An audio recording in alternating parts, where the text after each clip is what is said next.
Today is Monday, September 20th, 2021. Coming up, Roland Martin Unfiltered, streaming live on the Black Star Network. Thousands of Haitian immigrants trek from various parts of South America, ending up under a bridge in Del Rio, Texas, looking for a better life. Hundreds have already been deported back to their country by the Biden administration. Folks, what is going on the border? What about these deportations? Why is America accepting Afghan refugees but sending back Haitians? We're going to have a full breakdown and report, talking to policymakers and advocates to understand what is going on and what can be done. A Michigan teacher cuts a biracial girl's hair without her permission. Her father is suing for $1 million, claiming discrimination. We'll talk to him and their attorney. The prosecution rests in the R. Kelly trial. Now it's time for the defense to present its case. Two former white California police officers are indicted for beating a black teen. In today's Fit, Live, Win segment, are you making mistakes during your workout that prevent you from seeing results? Folks, it is time to bring the funk. I'm Roland Martin Unfiltered on the Black Star Network. Let's go. He's got it. Whatever the biz, he's on it. Whatever it is, he's got the scoop, the fact, the find. And when it breaks, he's right on time and it's rolling. Best believe he's knowing. Putting it down from sports to news to politics. With entertainment just for kicks, he's rolling. It's on go, roll, roll, y'all. It's Roland Martin, rolling with Roland now. He's funk, he's fresh, he's real, the best, you know he's Roland Martin now.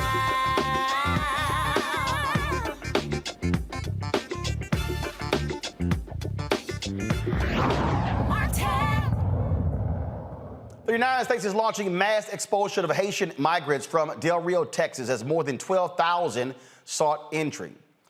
DJ Secretary Alejandro Mayorkas said the department is ramping up flights to Haiti and other countries. He held a news conference today in Texas.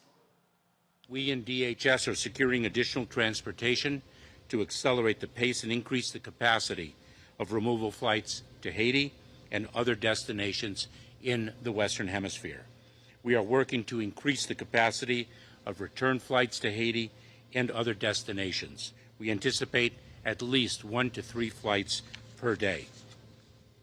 The Biden administration is working with source and transit countries in the region to accept individuals who previously resided in those countries. We are undertaking urgent humanitarian actions with other relevant federal, state, and local partners to reduce crowding and improve conditions for migrants on United States soil.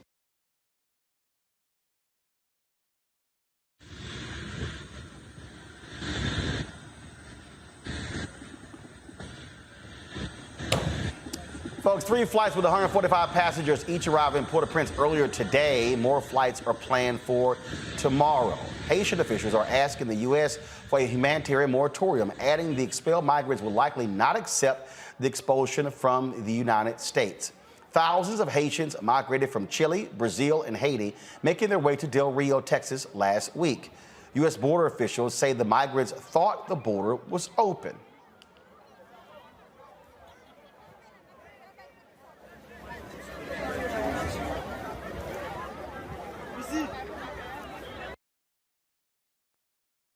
Smugglers continue to recklessly endanger the lives of individuals they exploit for their own financial gain.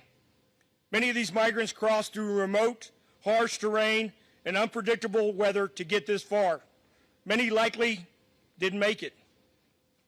The smugglers leverage misinformation to mislead people. Some of that information is focused on the TPS. Let's be clear, only those individuals living in the United States prior to July 29th are eligible for temporary protected status, or TPS. No one who arrived here this past week will be eligible to get TPS. So here's the fact. We are still enforcing the CDC Title 42 order, and those attempting irregular migration here will not be allowed to enter the United States. They will be removed and sent back to their country of origin as mandated under current laws. At today's White House press briefing, journalist April Ryan asked White House Press Secretary Jen Psaki why Haitian migrants are being treated differently than migrants from other countries. The process for Haitian migrants is always in this nation been different than other nations. You have people like Congresswoman Sheila Jackson-Lee, who's calling for equal treatment and fairness when it comes to the Haitians at the border. And overall, you're allowing Afghans to come in, Afghan supporters to come in, as well as Mexicans, and then Haitians are not allowed. Can you speak to that, the issue of equity and fairness? Absolutely, April, and I appreciate your question. Let me just take these different pieces side by side, right? One, our immigration policy is not about one country or discriminating against one country over another. We want to end that and hopefully put an end to what we saw over the last 4 years. Let me start with Afghan allies. Afghans who are arriving in our country are entering in a sanctioned an orderly process that includes vetting and security screenings led by the Departments of State, Defense, and Homeland Security. It's not about one particular country of origin, but we've outlined very specifically in here what those processes look like as individuals who are evacuated go to lily pad countries, go through security vetting before they come to the United States on a range of programs. As it relates to individuals who are coming across the border, wherever they're coming from, whatever country they're coming from, Title 42 remains in place. There are a range of programs that people who are in the country can apply for or may be eligible for, including TPS for Haiti, which is something that we still are continuing to look at and review. The Secretary of State, the Secretary of Homeland Security are constantly assessing circumstances on the ground that would necessitate a TPS designation for any country. And they've obviously made a couple of designations over the course of the last couple of months as it relates to Haiti. And no matter whether it's the people who left, the Haitians that left in 2010 and traveled to South America and now trying to travel here, or the ones who left after this earthquake, either way, what is there for them to go back to when these planes are taking them back? The nation is in unrest. The president was assassinated. There are gangs that people are scared of.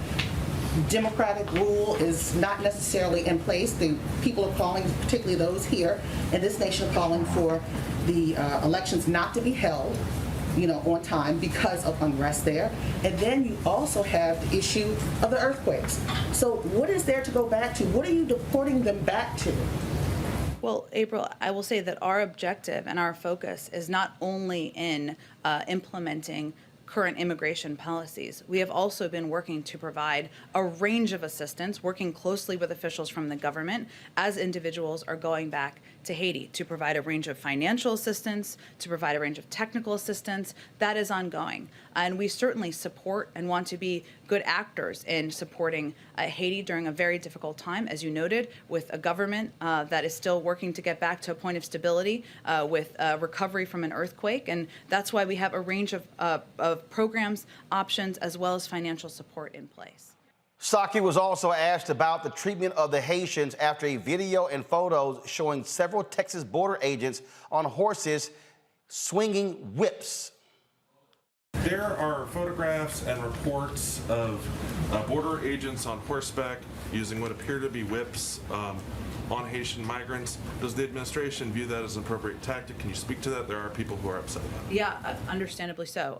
I've seen some of the footage. I don't have the full context. I can't imagine what context would make that appropriate, but I don't have additional details. And certainly, I don't have additional context. April, I don't think anyone seeing that footage would think it was acceptable or appropriate. And the DHS said it will be, said Saturday that federal agencies will be partnering with the Haitian government to provide assistance to the returnees. Can you elaborate on what that assistance will entail exactly? You mean to the people who are returning to Haiti? Yes, we've been in close contact with the government about when people return, what that looks like. Let me get you some more additional details about what that looks like when they get on the ground. Go ahead, Yamiche. Thanks so much, Jen. I want to follow up on the question about Haitians and it's specifically these photos that are surfacing on Border Patrol agents seemingly using whips. I know you said that there's no context that it would be seen as inappropriate, so the question really is, why would this be happening under the Biden administration? Is this going to stop? What would I wonder sort of what are going to be the consequences if what we're seeing is what we're seeing? I mean, Yamiche, it's all good questions. We just saw this footage. It's horrible to watch. I just have to get more information on it. Again, April, I don't have more information on it. I've also seen the video. I can't imagine what the scenario is where that would be appropriate. I'm certainly not suggesting that, but we've just seen the footage earlier this morning. I know you said that you're still assessing it, but just to add, if this is what we see, is it the president's stance or the White House's stance that whoever these border agents are using what seems to be whips on migrants, that they would be fired or at least never be able to do that again? Of course they should never be able to do it again. I don't know what the circumstances would be. It's obviously horrific, the footage. I don't have any more information on it, so let me venture to do that, and we'll see if there's more to convey. Karen, go ahead. I think, April, I absolutely understand your question. I think I've been very clear about how horrific the footage is. I don't have more information. As a U.S. official, I have a responsibility to get more context and information. Just to know, I also emailed the White House today wanting to know specifically about the use of those whips. Have not gotten a response. We also, yesterday and today, asked the White House to send an official onto this show to explain what is going on. They did not make anyone available. Several Congressional Black Caucus members have spoken about the crisis in Texas. Representative Joyce Beatty, who is the chair of the Congressional Black Caucus, released this statement. I want to express my concern regarding reports of an urgent humanitarian crisis for tens of thousands of displaced Haitians at our southern border. I want to be clear that we are a nation of humanity and rule of law. My heart aches for the people of Haiti who are currently experiencing unimaginable political and economic upheaval. As we address the current surge of Haitian people, it is critical that we approach the situation focused on fairness and the safety of all involved. I will continue to fight to see that refugees are welcome in America, regardless of race or country of origin. I have contacted Secretary of Homeland Security Alejandro Mayorkas to request that he immediately assess the situation and ensure that humanitarian assistance, including lavatory facilities, food and water, is being provided to those being processed, especially children. I further requested that he provide a comprehensive briefing to the Congressional Black Caucus on the status of Haitian migrants and on whether alternatives exist for their relocation. Florida Representative Val Demings also issued this statement regarding what's happening there. She said immigration reform to protect dreamers, Florida farmers, TPS recipients, and essential workers is critical for our economy and our future. The Senate must move forward, and they should do so with the understanding that in a democracy, the majority should be able to pass legislation to serve the American people. However, let's also be clear that we are only in the situation because inexcusable obstruction by Senate Republicans has nearly shut down Congress's ability to work for the American people. The Senate must find alternate pathways to complete this work, and every Senate Republican should be held accountable for opposing immigration reforms that will protect workers and an estimated $1.5 trillion to our economy and create 400,000 new jobs. Later in the show, we'll be joined by Congresswoman Yvette Clarke of New York.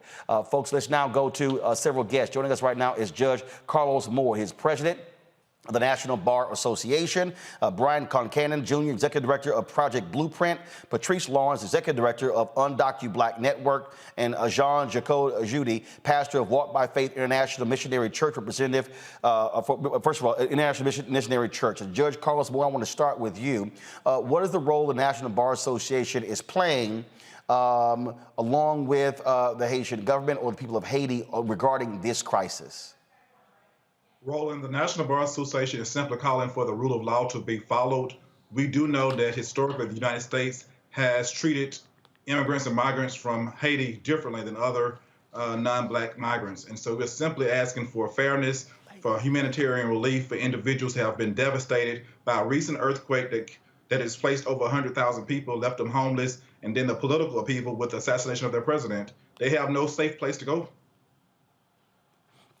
I'm going to Brian here. Brian, First of all, how did we get to this point here? Last year, of course, we had we had the deportation of Haitians back to the country. There was grave concern about COVID, not having, proper testing facilities in Haiti, returning folks back to that country. The Trump administration was doing that. Folks were blasting that. The actions that we're seeing right here from the Biden administration and under this DHS are shameful and despicable. And again, somebody has to answer how in the hell horses and whips are being used. That is certainly not the kind of image this administration should want to send out to this country and abroad.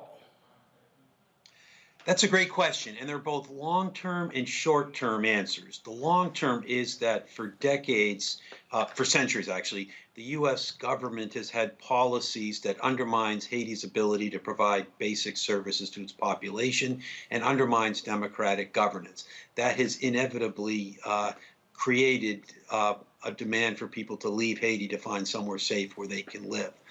In the short term, the Biden administration has been using Title 42, which is a public health measure that then Senator Kamala Harris said was illegal and not really advancing public health. They've been using Title 42 to expel people, especially people of color, including Haitians, from the U.S. That policy is illegal. Last Thursday, a judge ordered it. A judge determined it was so, and it's applied in a discriminatory way. And although it is less spectacularly racist than the whips and the horses, it still is racist, and it's led to 850,000 people being sent back to difficult and dangerous situations. Patrice, this Haitian policy that the United States has had really has been in place since President Jimmy Carter. And people have complained for decades. You had Cubans coming to the United States, getting asylum, Haitians being returned.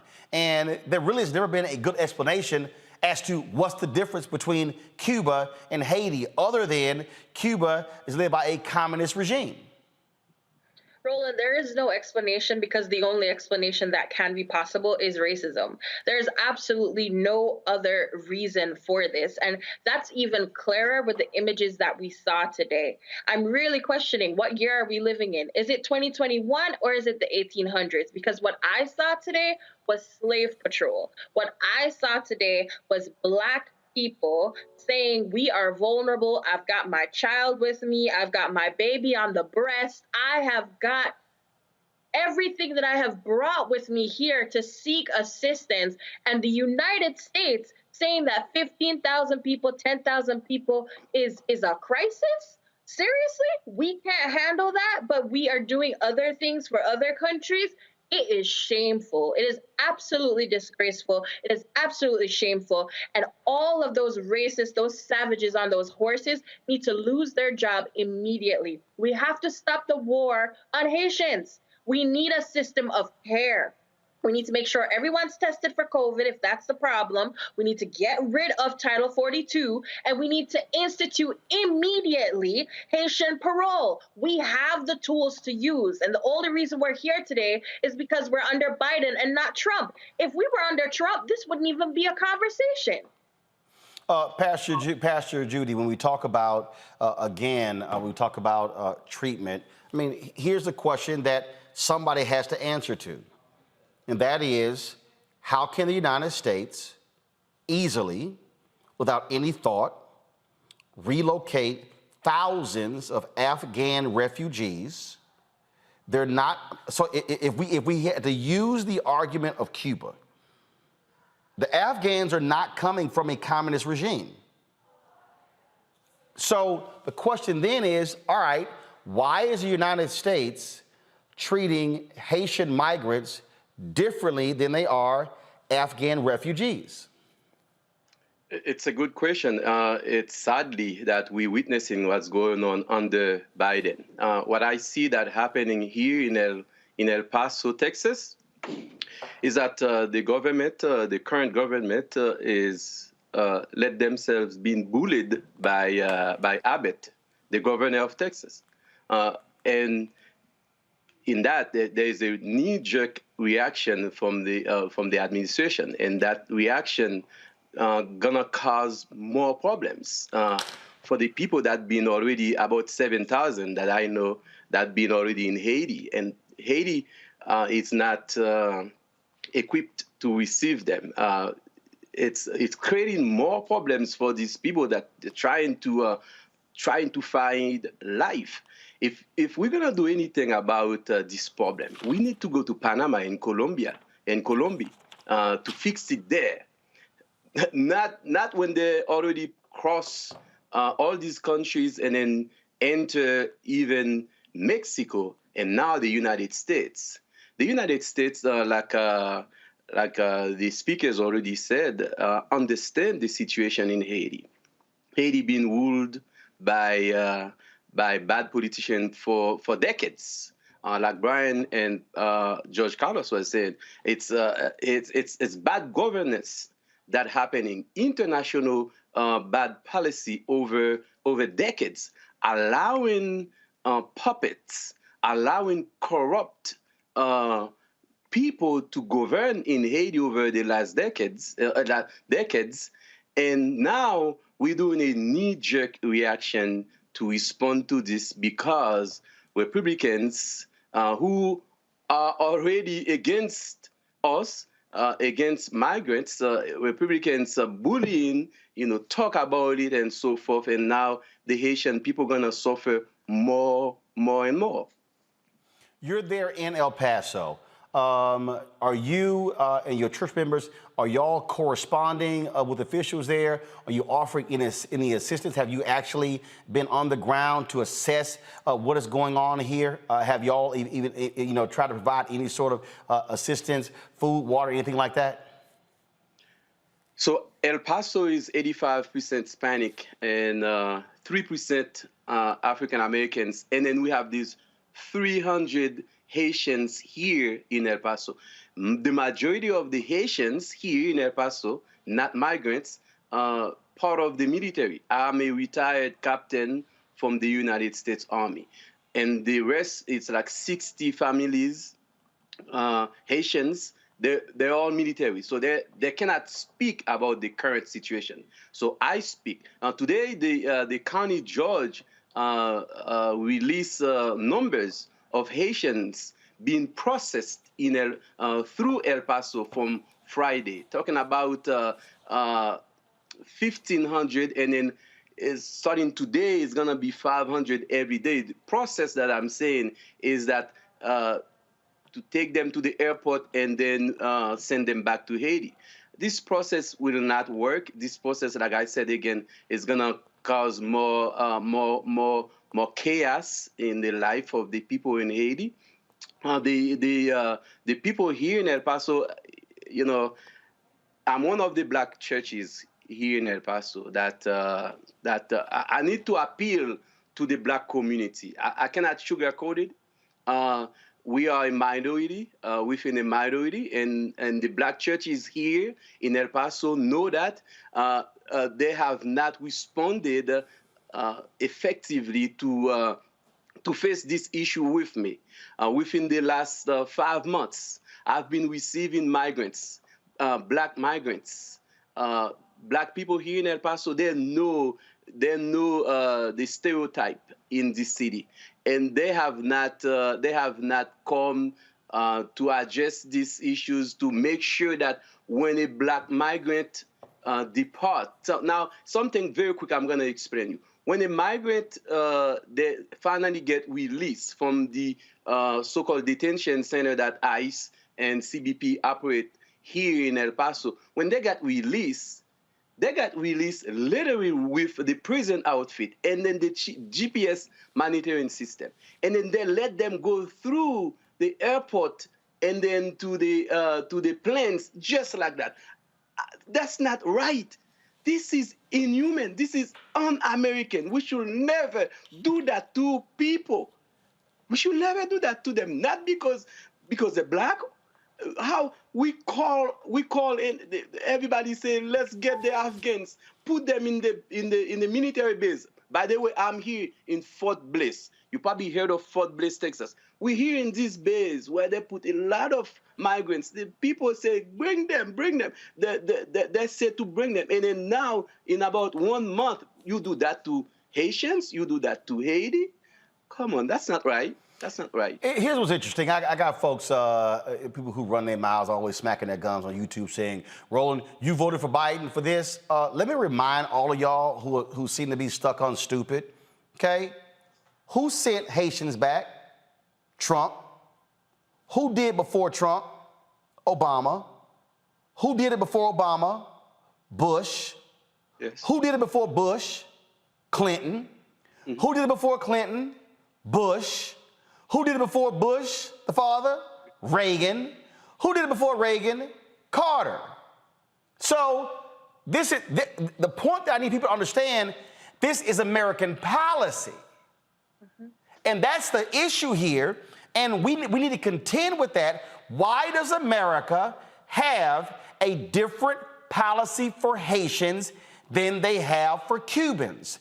What exactly is the distinction for America freely accepting Afghan refugees or other refugees from around the world, but having a separate status for Haitians? So can someone answer to me, when someone is trying to seek asylum, what is the distinction that we offer in the country, Carlos or Brian or Patrice or Pastor, where you're facing persecution in your country, or the various reasons that we give in this country? Anyone?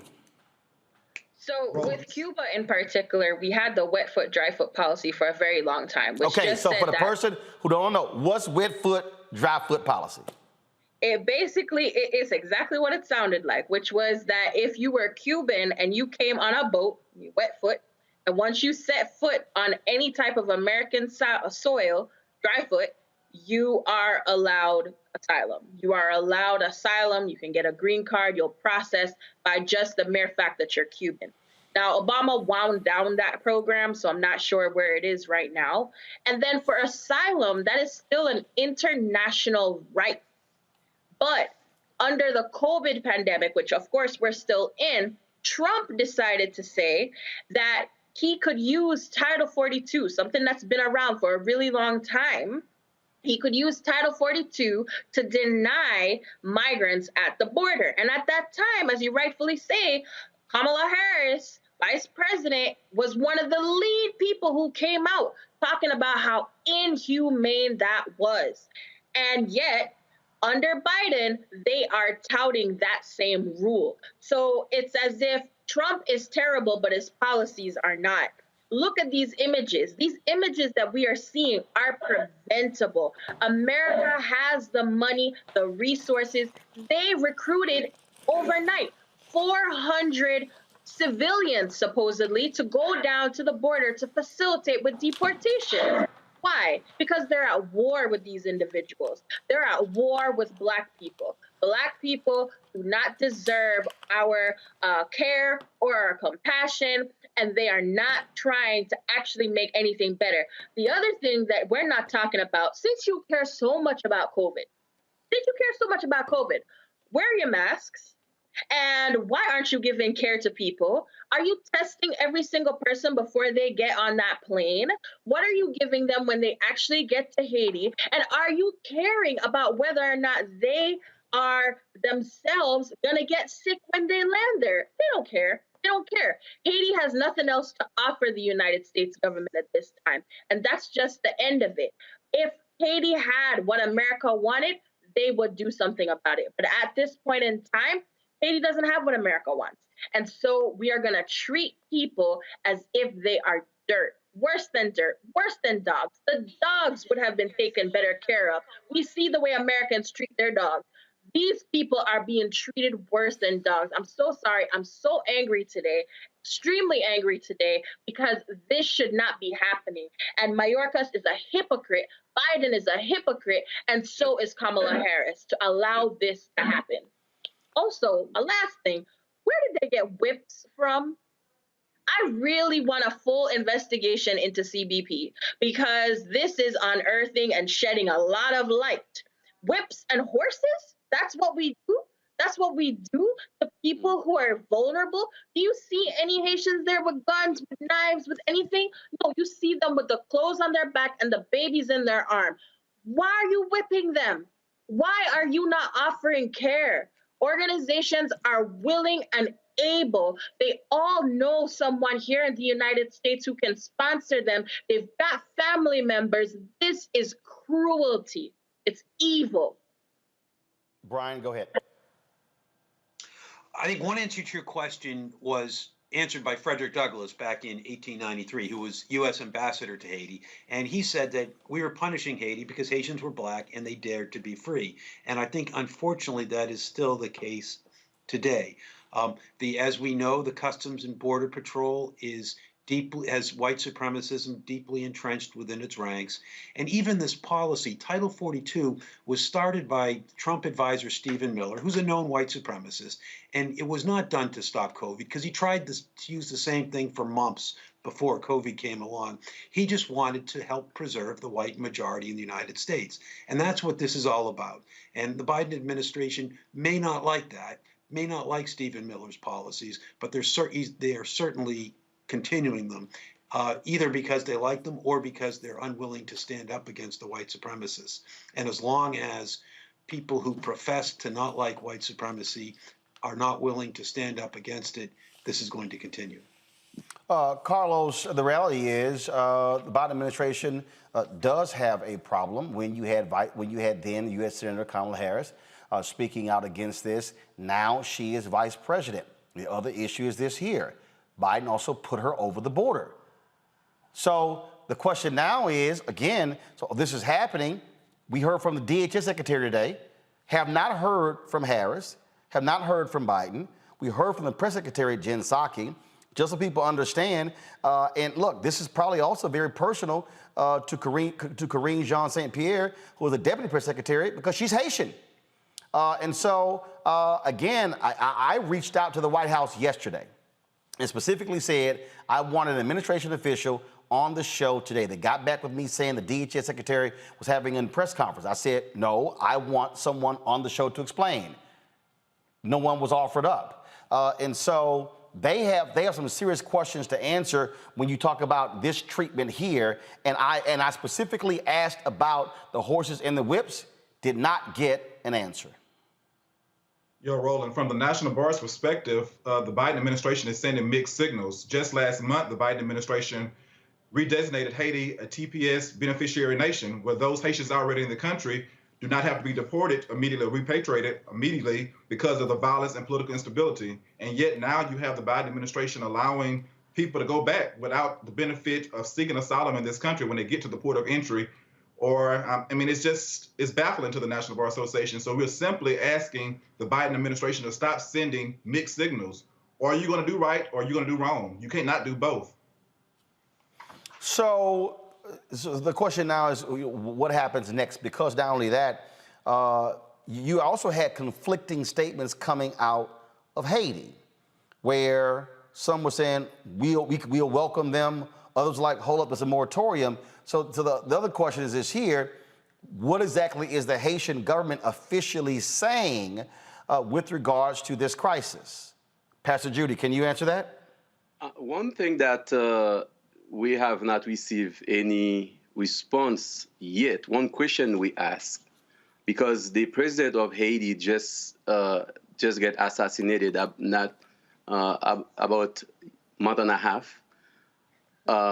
Normally, for deportations to take place, the head of state, like a president, elected official, supposed to be the one signing, accepting those Haitians. Now, of course, there's so many corrupt officials in Haiti right now working with the U.S.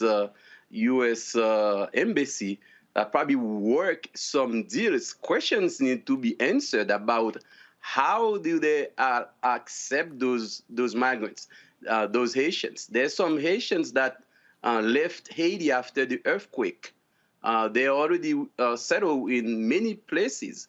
Haiti is the last place that they will go because the ties is limited because they've been away from Haiti for so long. So the question today is who signed, who accepted them, who allowed it, or is the administration just by force just enter Haiti because Haiti is unstable right now. So as far as officials in Haiti, it's nobody really in charge because not too long ago, the prosecutor sent a letter to interview the current prime minister. The prime minister turned around and get the prosecutor fired.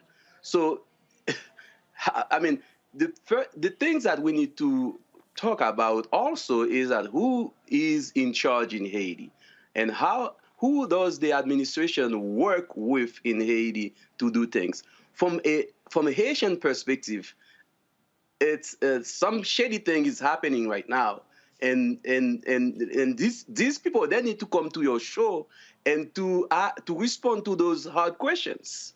How did that happen? How do we treat Haitians like that? Like you were talking about the question about Cuba and Haiti. You know, I came here in the United States in 1994 based on asylum.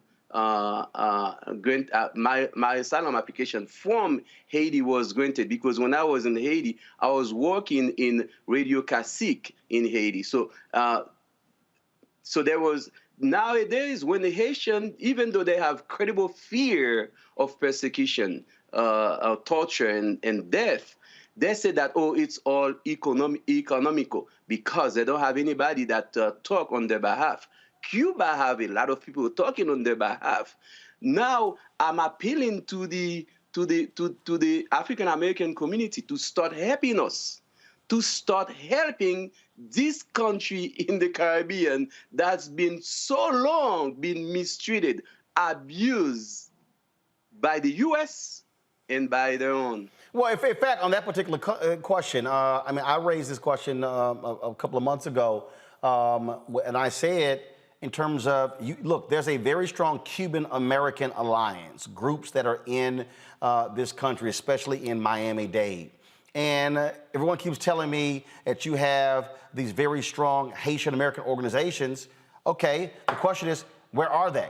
You know, who right now is doing the lobbying? Who is doing the pushing on this administration? Who is reaching out to black media? Who's doing that? I mean, do any of you know, how are they being organized to do this? I reached out to a couple of folks, and they were like, hey, call this state official in New York, call this person here. And so, Patrice, what is happening there? Are they marshaling the forces to be able to drive this? Are they going to be on black radio? They're going to be sitting here, even planning impromptu protests outside of the White House or anywhere in D.C. What is happening there? Yeah, absolutely. So I'm here because I come from an organization that it has Haitians, that we are undocumented black people all across the country. So that's the first part of it. There are other people that I know that are on the border right now. I know Haitian Bridge Alliance, Gerline Joseph, she may have been on your show before, and she is currently in Del Rio. She's been there since last week. She's monitoring what's going on. We are present. We are there. When it comes on to protests and stuff, I'll tell you from my experience even, and I've had a few protests in the Capitol. I'm here in Washington, D.C. When we have protests, do you know how they greet us? They greet us with dogs. They greet us with dogs going in and out of who we are, whether or not we have Congress people present. The way that they treat us is so bad. So bad. So, of course, we'll continue to do that. We'll continue to rally. We'll continue to do all the things. But we just finished that fight, actually, for Haitian TPS. And when that was granted, Secretary Mayorkas came to Miami, and I was there in Miami. And he said, oh, I love the Haitian people. I'm going to help the Haitian people. I'm so sorry it took me so long to designate TPS. And yet, a month after the designation has been extended, this is where we are. It doesn't make sense. You know why it doesn't make sense? Because it is not being done for humanitarian reasons. It's all politics. It's all politics. And so they're going to listen to who they want to listen to. Extremists, the Republicans, the favor that Biden is supposedly trying to curry for whatever reason, and others who are scared of the situation and scared of Black people. Plain, straight, and simple. But we'll continue to use our power. Why doesn't the mainstream media have us? Oh, well, Right? well, I can look. I can tell you that that's a real easy answer because look, you barely got African American issues covered. You damn sure not going to have Haitians. But what you also have is you have folks who are much more willing to cover what happens with Cuban Americans than what happens with Haitian Americans. Brian, you of course you founded the Institute for Justice and Democracy in Haiti. Was that executive director for 15 years. Unpack this, please. Unpack this for me. In terms of you have, obviously you got CBC members who are very much involved. Who are the white congressional or U.S. Senate allies for Haiti? There's been some, and it's growing. You know, one thing that was really exciting to of us, among the disappointment that we had this spring with the Biden administration, was the fact that the House Foreign Affairs Committee has been taking a very strong stance against our administration's support for a brutal regime in Haiti. That was led by Gregory Meeks, obviously a CBC member. But one of the exciting things was almost every member of his committee, both black and white and Hispanics and others, were supportive of that. Mostly Haiti work has been led by the CBC, traditionally John Conyers for a long time, Maxine Waters, Barbara Lee, lots of CBC stalwarts. But definitely less so by the members of the white Congressional Congress. On the Senate side, Senator Ed Markey has been stepping up for Haiti in the past.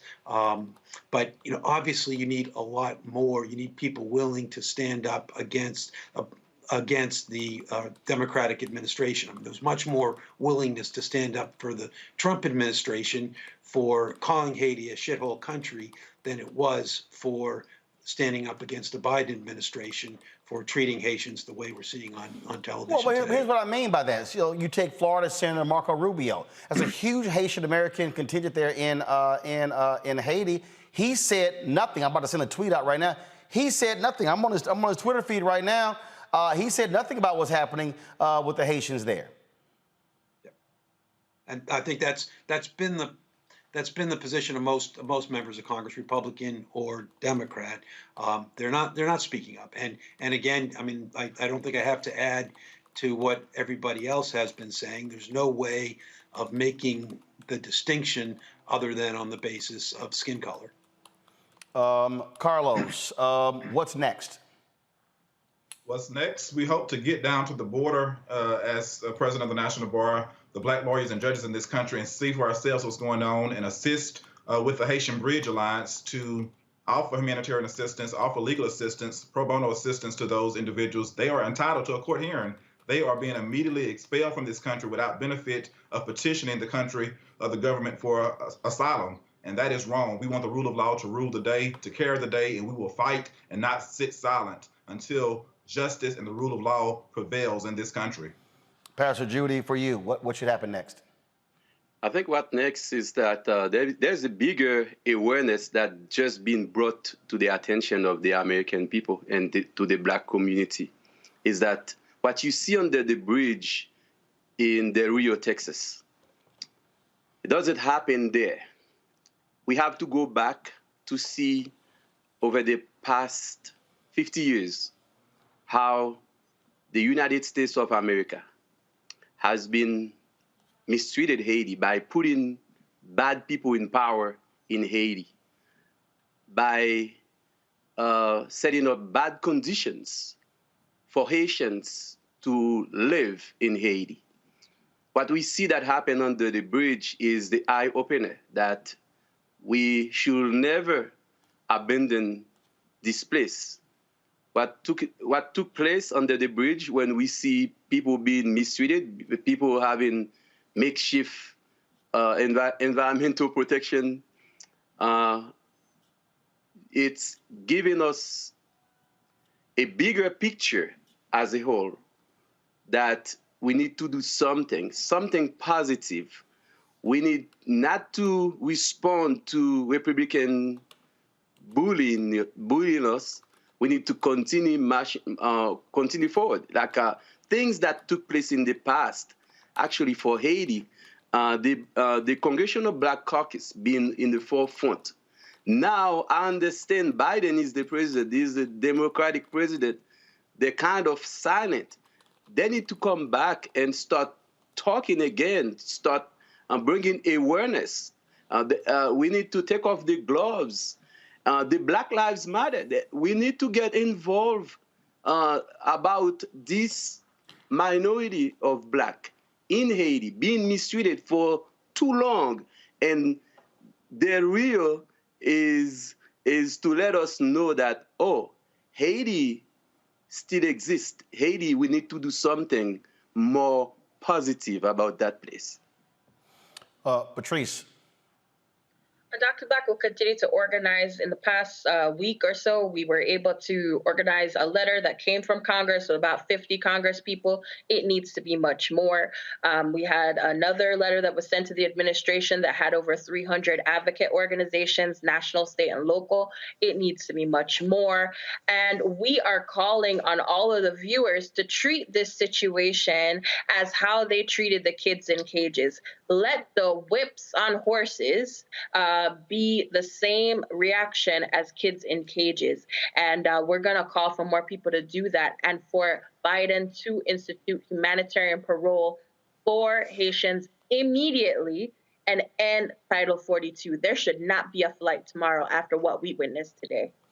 All right, folks. Look, we certainly are going to keep our focus on this, and we want absolutely someone from the Biden administration to come on to explain this policy, especially Title 42. In addition to that, expect to be hearing more from Congressional Black Caucus members, Congresswoman Yvette Clarke. They're actually in a meeting as we speak with Vice President Kamala Harris on another issue, and hopefully when they come out of that meeting, we'll be able to hear from Congresswoman Yvette Clarke. So Judge Carlos Moore, Brian Concannon, Patrice Lawrence, and Pastor Jean, Jacoby, Judy, I certainly appreciate all of you being on the show.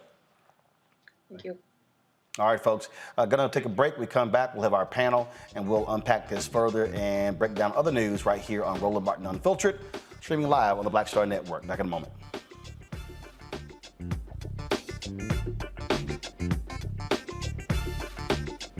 I believe that people our age have lost the ability to focus the discipline on the art of organizing. The challenges, there's so many of them and they're complex.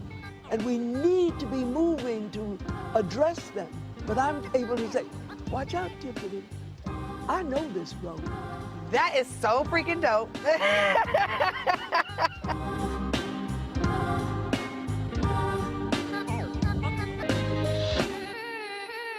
Time to be smart.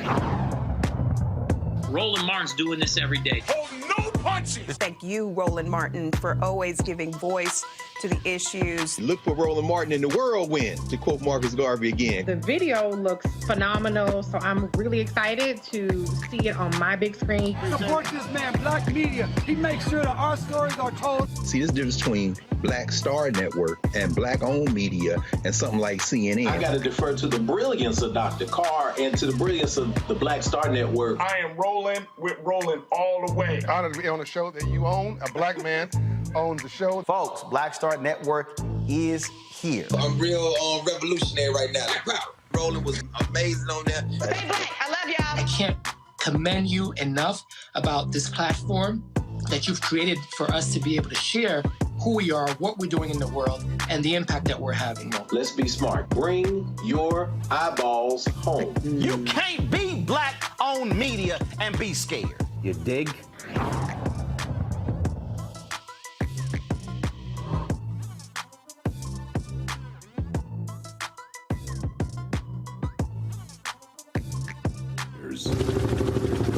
America lost 58,200 soldiers in Vietnam.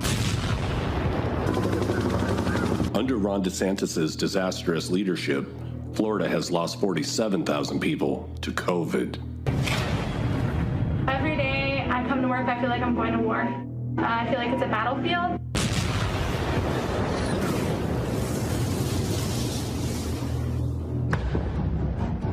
Governor Ron DeSantis has been downplaying the severity of COVID in Florida. I mean, it may go up a little, but it is not surging. Just like the Secretary of Defense and generals did in Vietnam. We will prevail in Vietnam over the communist aggressor. Now they're accusing you of creating, quote, an artificial decline in deaths and misleading the public about the surge coming to an end. What is your take on all this? So first of all, it's just a totally false partisan narrative. Comments on civilian casualties have been used in the United States for political purposes and have been greatly exaggerated. There's been a lot of misinformation. Soon Florida will surpass the number of Americans dead in Vietnam. The fact is, we're no longer in a state of emergency. ICUs, most cases are just overflowing at this point. Governor Ron DeSantis has said that hospitals have it under control. ICU nurses are at their breaking point. In my whole nursing career, I've never seen anything like it. The war in Vietnam is going well, and we will succeed. Robert McNamara, Secretary of Defense. 40 to 50 ambulances in the county have to wait an hour or more to offload their patients because there aren't enough beds. 1,200 dead of COVID yesterday in Florida.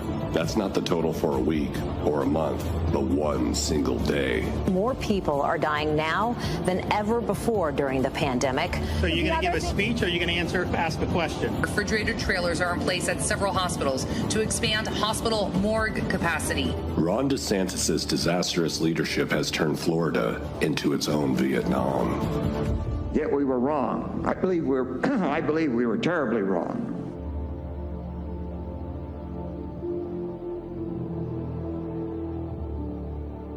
Hey, yo, Peace World, what's going on? It's the Love King of R&B, Raheem Devon. Hey, I'm Cupid, the maker of the Cupid Shuffle and the Wham Dance. What's going on? This is Tobias Trevelyan. And if you're ready, you are listening to and you are watching Roland Martin Unfiltered.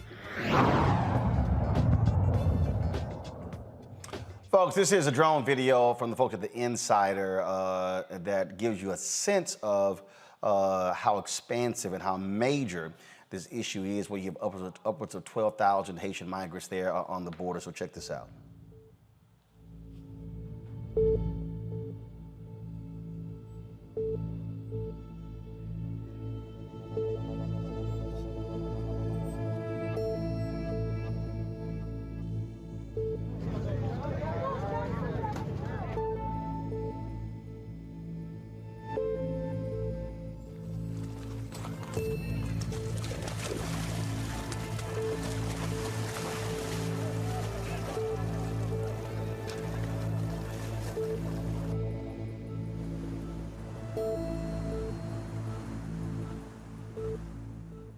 Estamos pasando súper mal, la familia le manda plata a nosotros y nosotros no podemos comer, tenemos niños y sin pañales, mira. Ahora tengo que cruzar al lado mexicano con la plata mojada para poder ir a comprar algo para el niño y no tenemos nada ya.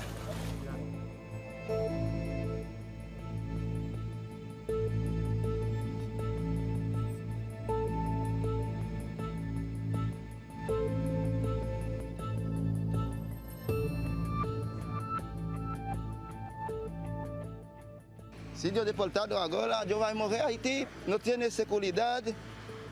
Haiti, só bandido. Tem guerra civil todo dia.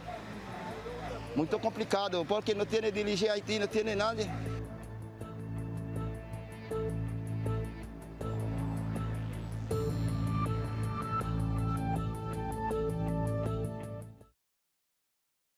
Again, is quite devastating there. I was bringing my panel right now, Kelly Bethea, Communications Strategist, Johan LeBlanc, National Security and Foreign Affairs Analyst, Dr.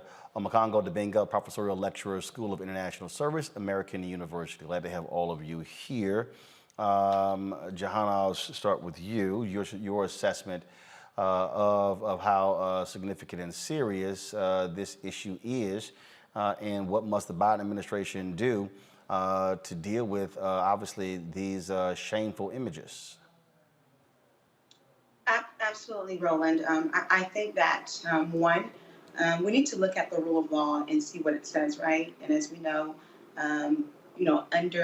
for asylum, these folks are obviously at the border because they're seeking refuge. So I believe that they should be allowed, be afforded the opportunity to engage in a credible fear interview and for the administration to ascertain whether or not they are eligible for asylum, to apply for asylum, and so forth. So I think that the rule of law needs to be applied here like it has been applied, like it's always applied with other immigrants that are not black and brown, right? And also I think that the Biden administration needs to certainly treat those migrants with dignity. And I understand if you're going to repatriate them, while I do believe that their rights are fundamentally being violated under international law and even some of the domestic laws here in America under the Immigration Naturalization Code, but at the very minimum, the administration must treat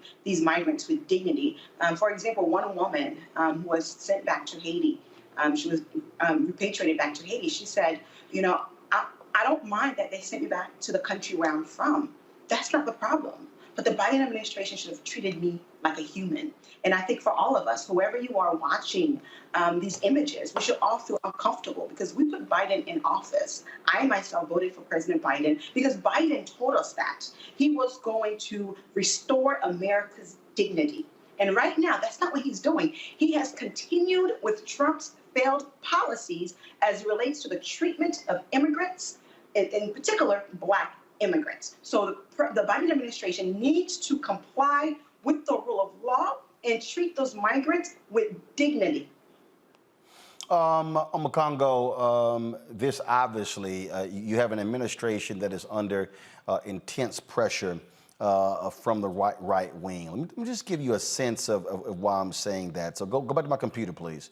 So if I scroll down, I just click videos. If you look at, a lot of the folks who are reporting on this, what you're seeing is yes, Sky News, you're seeing CNN, but guess what, Democracy Now! But also you're seeing Breitbart, Daily Caller, a lot of these right-wing websites. And so what's happening here is that the right wing has been putting massive pressure on President Biden over the issue what's happening on the border because they have been making this a political wedge issue. And so there's even, you see this, I mean, just so y'all understand what's going on here, I'm going to play this. I'm not going to play a lot of it, but here you got Senator Ted Cruz, Cuban immigrant, okay, dropping this video that Breitbart pushed out. Cruz blames Biden for inhumane Texas migrant camp. They're pimping what's happening here with the Haitians. That's what the right is doing here. And so when you go to Twitter, you look at who's pushing out the videos right here, Daily Caller. There's a reason why the right is doing it. They don't give a damn about Haiti. Yeah, absolutely right. Absolutely right. And they're going to push any single narrative that they can to act like they care about us. And yes, we can talk about how Biden can't win for losing when it comes to this because he's going to get hit from all sides. But we need to focus like you just did for this last hour on the side that we're on and hitting them. Because as the last panelist said of the last segment, those flights need to stop tomorrow. All these Breitbart and all these guys, they're going to take every single thing that they can. But we need to keep this activism going. We're talking about freaking whips, Roland. Whips, man. It's like 1821 or 2021. Biden has all of this talk about restoring dignity and the like, but his policies, whether we're talking about Iran, Cuba, Canada, and now this, is continuing what Trump did. And we put these people in office right now, and really at the end of the day, Ted Cruz and all of these guys, they can go and sit themselves down somewhere. We got to continue to fight for our people on this border. Like the pastor said, where the church is, just where are we right now, Roland, right? And nobody's giving it the type of attention that you're giving it right now. And so we need to keep the fight up. Biden, Harris, who's supposed to be on the border handling this stuff, these are our people, man, and they're being treated like animals. I've never seen this on the border, whether we're talking about the kids in cages, whether we're talking about Cuba, whether we're talking about Mexico, none of this. And you're sending people back. One story, you're sending these guys back to Haiti, and I appreciate what our sister was saying about they didn't mind being sent home, but we also have people who do mind being sent home. One brother said he was 12 the last time he was in Cuba 10 years ago. And he's like, they just dropped me off, and I don't know where I'm going to sleep tonight. You put them on a plane, don't tell them where they're going, and you put them, as the pastor was saying, still in their detention guard. This is not the United States of America. This is the United States of inhumanity. and we cannot stand for this.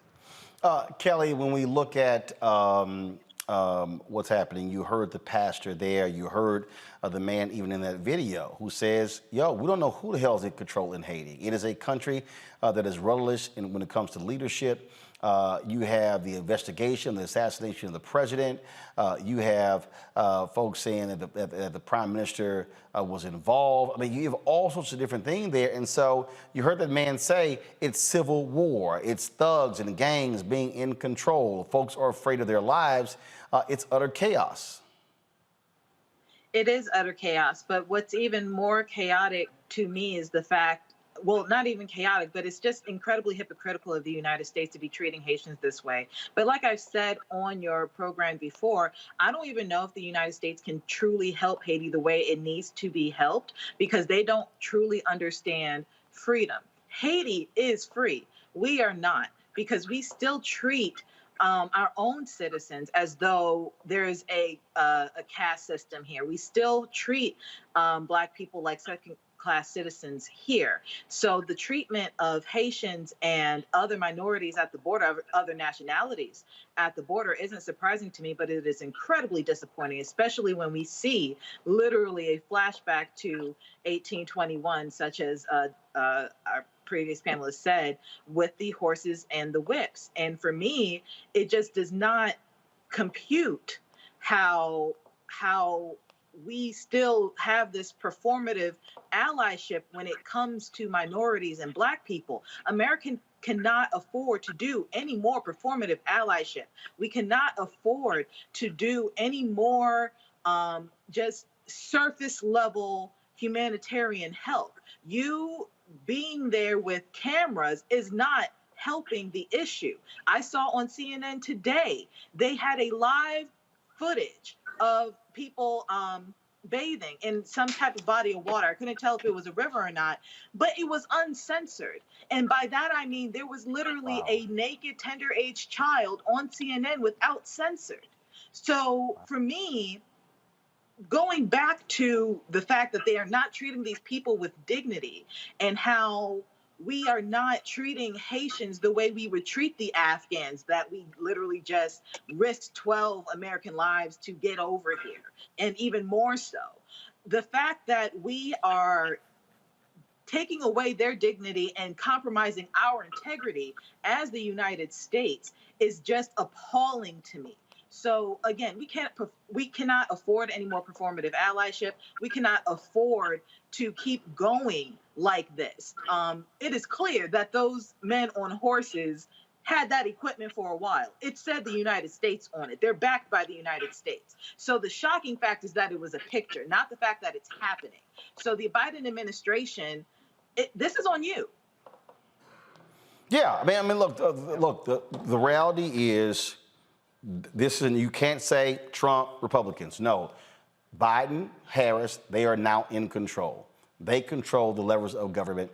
And so the buck stops with them. And you saw in that news conference how April Ryan was pressing Press Secretary Jen Psaki, who was not happy at all with how aggressive she was doing so. But these things have to be answered because what we're seeing is dead wrong. And again, I'm going to go back to what I keep saying over and over and over again, and that is there has to be a reckoning as to why there's a separate policy in the United States for how Haitians are treated compared to Cuban Americans and others. The reality is this: if there were 12,000 Cubans trying to make their way into the country, they would not be boarded on planes and flown back to Cuba. Simple as that. Simple as that. So that absolutely must be dealt with. All right, folks, I got to go to a break. Jahan LeBlanc, we certainly appreciate it. Thanks a lot. When we come back, folks, we'll talk more on Roland Martin Unfiltered on the Black Star Network.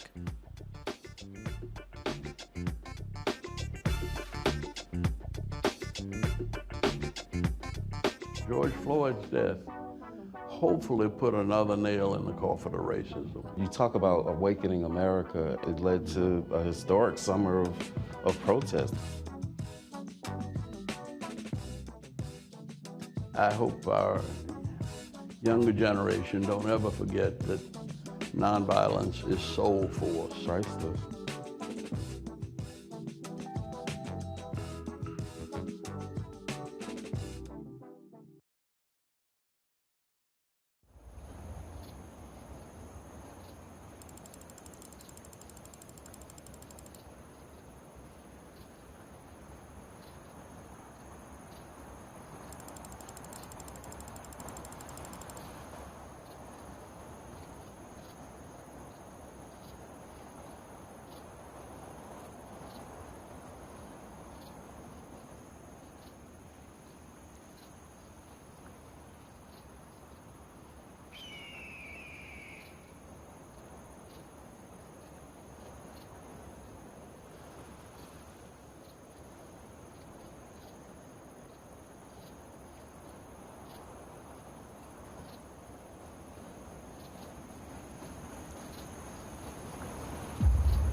Time to be smart.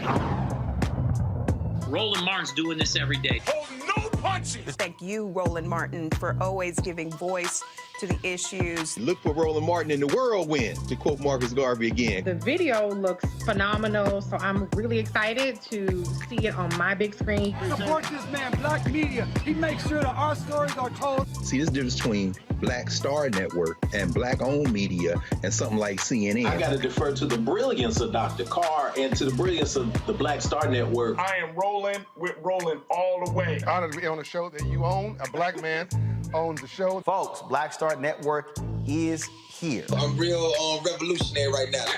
Roland was amazing on there. Stay Black. I love y'all. I can't commend you enough about this platform that you've created for us to be able to share who we are, what we're doing in the world, and the impact that we're having. Let's be smart. Bring your eyeballs home. You can't be Black-owned media and be scared. You dig?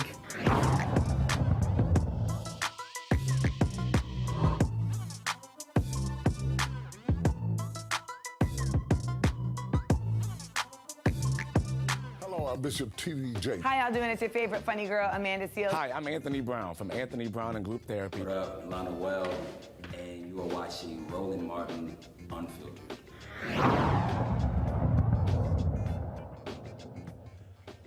Prosecutors in the R. Kelly sex trafficking trial arrest their case after calling 45 witnesses over the past month.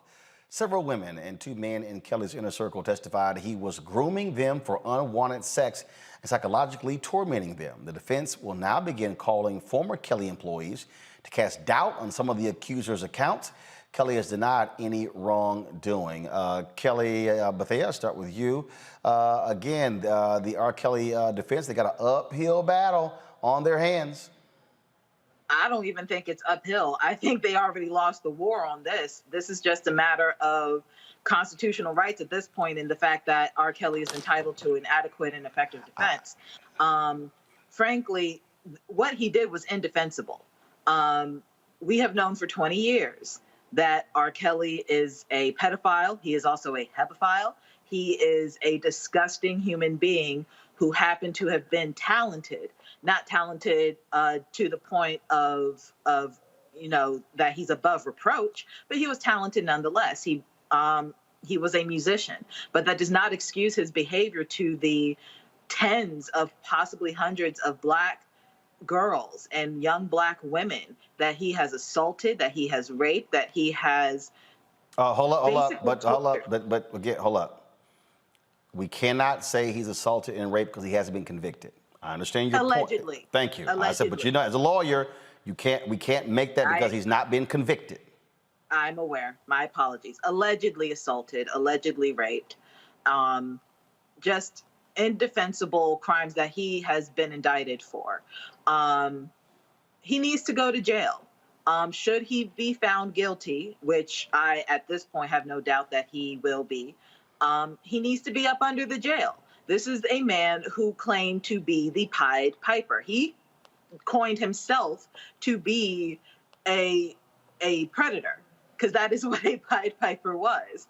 That whole folklore of a older man who, by being a musician, was able to lure children away from the safety of their homes so that he could do unspeakable things to them. The fact that he likened himself to that in a favorable light and still thinks that what he allegedly did is okay just shows you that not only the cognitive dissonance, but just how sick this man really is, and how sick, frankly, his followers are, who still think that he's innocent. So again, like you said, we're going to be watching this very closely, but I have a really good feeling that we won't be saying the word allegedly much longer. Makongo? I'm definitely hoping that Kelly is right on that, in terms of we won't be saying allegedly much longer. And I really hope that after this trial is complete, that many of his accomplices will also be brought up on trial because they engaged in trafficking of children. Last week, you talked about how somebody walked in on him when he was performing oral sex on Aaliyah. I mean, these are things that people knew, and these are things that people saw. The man used to sit outside of high schools looking for girls, and people enabled that. I think it's really important also that we're making sure that these victims are getting the alleged victims are getting the support that they need as well. Because we all see when people who might be celebrities like a Lupita Nyong'o or people like that come out and condemn people like a Harvey Weinstein for what they did, and they get attacked online and social media. These younger children, they don't have that type of defense. And so if people are knowing who they are, I wouldn't be surprised if people who are still part of R. Kelly's team are engaging in some form of bullying and those types of behavior as well. So we have to make sure that we're doing the work to uplift them as well, because they need the support for their coverage. They were doing this before Me Too ever popped off, right?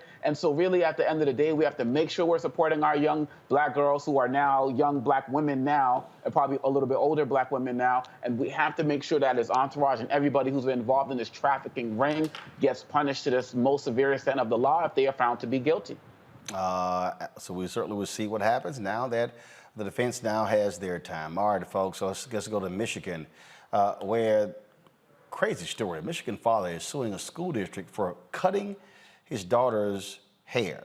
Biracial, but did it without permission.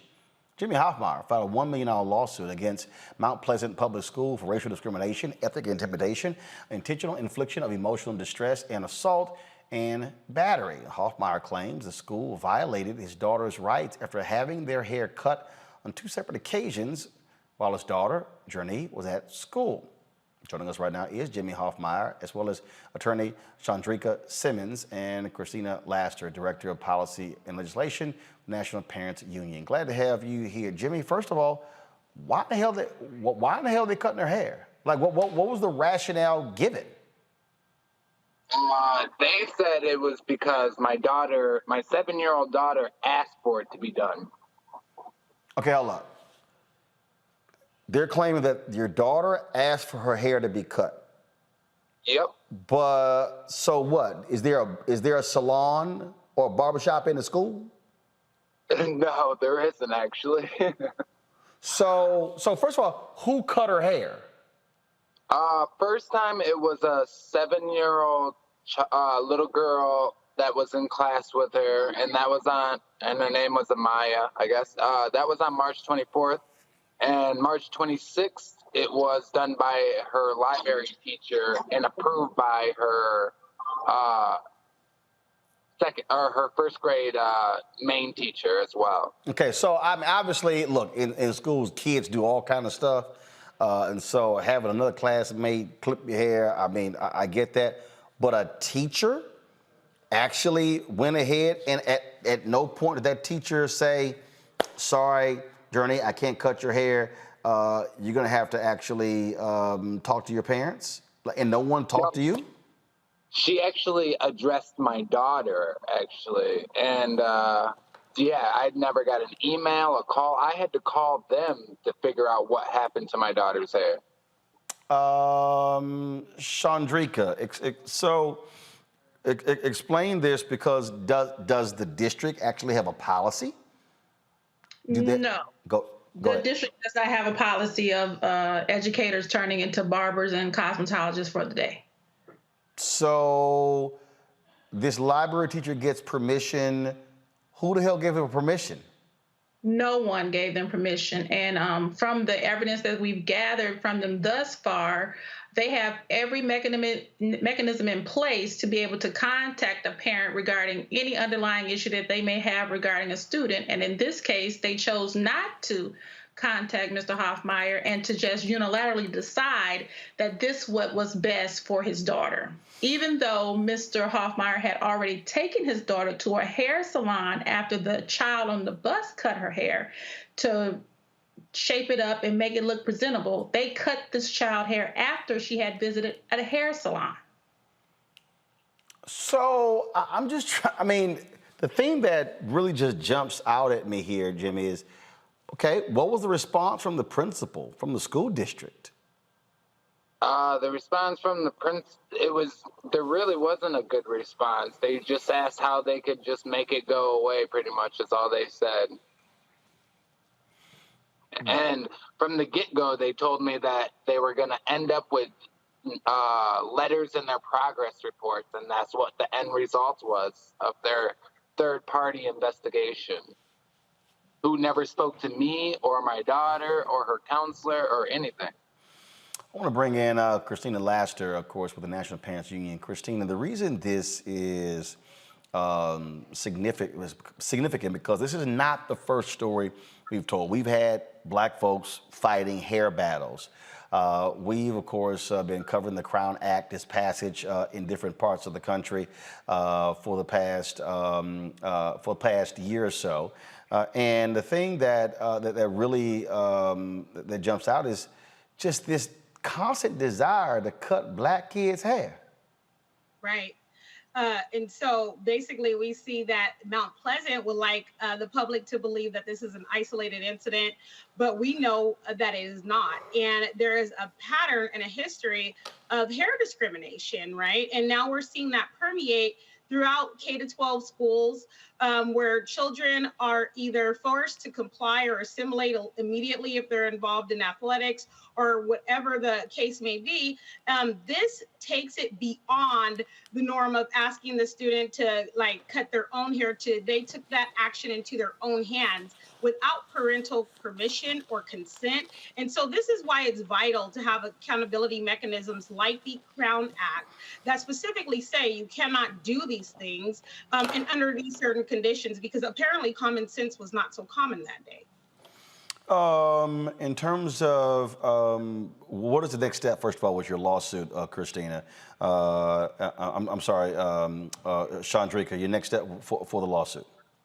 So right now, we filed a lawsuit last week in the Western District. The lawsuit, however, will be moved over to the Eastern District, most likely in a couple of weeks. Once that is moved over, we will serve the defendants with the lawsuit and go from there. What we're seeking is some type of justice, because the response that we received these months that we've been trying to reach a resolution with the school district on this matter is so nonchalant, so not taking accountability for this occurrence to this child.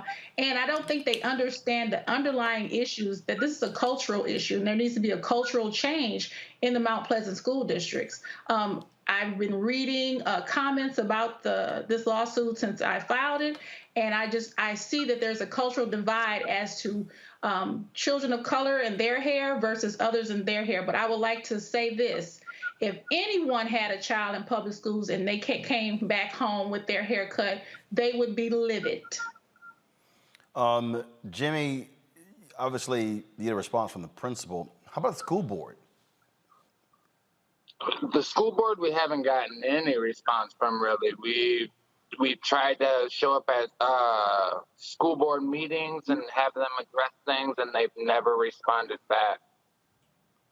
Wow, well, that is certainly very strange there, and I must say, Christina, we keep seeing this, and for a long time you had black parents who, you know, played the get along game. Now you got people who are saying absolutely not, especially since you have more African Americans who are wearing natural hairstyles and are fighting a lot of these these dress code policies that frankly discriminate against black folks.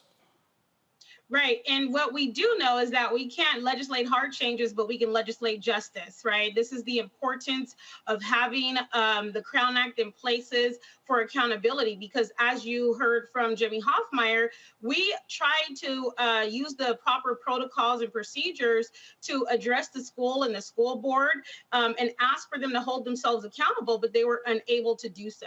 And so as the public may see it as, oh, just a ploy to, try to raise suit and get money, that is not the situation. We actually went through the proper procedures and channels to try to get them to hold themselves accountable. But what we realized is that they were not willing to do so. And so now we will pursue justice in the court and remedy in the court. And that is just basically what I admonish all parents to do in situations like this. Don't just leave it in the hands of people that aren't willing to hold themselves accountable. Pursue justice by every means. All right, then. Jimmy Hoffmeyer, Chandrika Simmons, and Christina Laster. I certainly appreciate it. Thanks a lot. Let us know what happens with this case. Thank you. All right. Will do. Thank you. Thank you very much. Omakongo, I want to start with you. Again, this is a constant attack on blackness. This is why the Crown Act should be federal law. There have been different states and counties that have actually passed it, but it actually should be a federal law that deals with hair discrimination. It absolutely has to be. And I'm glad you asked the question about the school board, because this is actually connected. I'm thinking of a story from the York Central School Board in Pennsylvania where they've banned a whole bunch of books in, this whole critical race theory faux argument. And they're banning books like about Rosa Parks and so on and so forth. But, they're just banning books with brown people in them. And one of the books was Hair Love, right? A book that was widely celebrated for showing the beauty of young black children's hair. And so when people think that these are isolated incidents, this is systematic. I'm thinking about that wrestler who had his hair cut and still went out there and won the match. We need the Crown Act to be federal, and all of the parents out there. And for these teachers and these librarians and whoever who feel like they can just have the right to have access to our bodies in any way, shape, or form like this, I'm glad that there's national attention to this, because that father deserves better. That child deserves better. And so the Crown Act needs to be the case. It needs to be federal. But we also need to realize that this is also connected with everything that's going on in these school boards against, quote unquote, critical race theory being taught in schools. This is part of that whole movement that these guys are after, and we have to continue to fight it. Kelly, again, whether it's that wrestler, where they told him, look, I'll cut your hair, are you going to get disqualified? Whether it's the case for the brother in Texas who was say you can't graduate because of your hair violates the Texas dress code. It's just nonsense. All of it's nonsense. And you see how my hair is today. Like, I have come across some discrimination regarding my hair myself, and it always irked my soul, considering how my hair had absolutely nothing to do with my intelligence. It had absolutely nothing to do with my skill set in that job or that meeting or that, that event. My hair is my hair, and it should never have to be a political statement, just being yourself. So I personally commend the father in this situation, because he is a lot calmer than I could ever be. But granted, this happened back in March, so maybe the acute anger has subsided. But I commend him for his grace on this issue, and I also commend him for actually not only standing up for his daughter, but at this point, he's standing up for all the kids who are in this jurisdiction who have similar issues regarding their hair, because their hair should not be an issue at all, and yet it is. I had questions regarding the status of the Crown Act in Michigan. Like Doctor said just previously, it should be federal law, but until that point, every state should have some type of legal safeguard when it comes to hair discrimination. That's why the Crown Act was even legislated and designed for legislation in that regard. But I would also press criminal charges if possible, because at the end of the day, this is assault on two ends. This is assault on the civil side, which is where they're seeking damages. But this is also assault on the criminal side, because someone touched a child without parental consent or without the consent of somebody who could give consent. So I would be interested to see if somebody's going to go that legal route as well. All right, folks, let's talk about COVID, where Pfizer says it has a vaccine that is safe for children ages 5 through 11. With pediatric infections on the rise, many parents are eager to vaccinate their children. The vaccine is already approved for children ages 12 and up. More than 5 million children have been diagnosed with COVID since the start of the pandemic.